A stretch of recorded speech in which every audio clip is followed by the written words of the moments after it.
बहुत ही प्यारा क्वेश्चन है,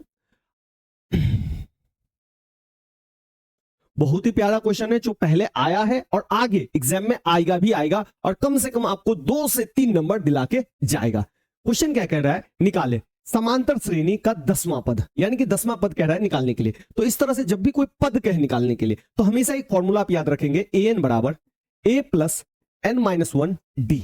ये आप हमेशा याद रखेंगे। ए एन को हम लोग बोलते हैं अंतिम पद, ए को हम लोग बोलते हैं प्रथम पद, एन को हम बोलते हैं पदों की संख्या,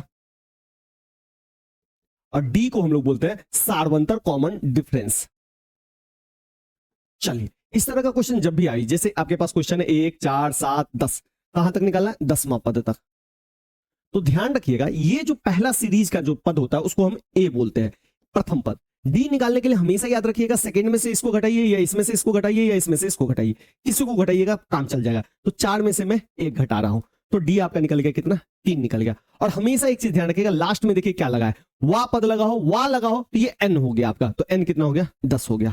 सब चीज आपको मिल गया, तो इसके अलावा कुछ नहीं है, तो डायरेक्ट ये फॉर्मूला लगाइए, ए एन बराबर ए प्लस एन माइनस 1 डी, और सारा वैल्यू इसमें पुट कीजिए। ए एन का वैल्यू कुछ नहीं है, ए कितना है, ए का मान है 1, प्लस एन का मान कितना है 10 माइनस 1, और डी का वैल्यू कितना है 3। तो इस हिसाब से अगर आप देखेंगे तो 1 प्लस 10 में से 1 गया तो 9, ब्रैकेट का अर्थ होता है गुना, तो इस हिसाब से हो गया 1 9 3 27, तो ये हो गया आपका 28।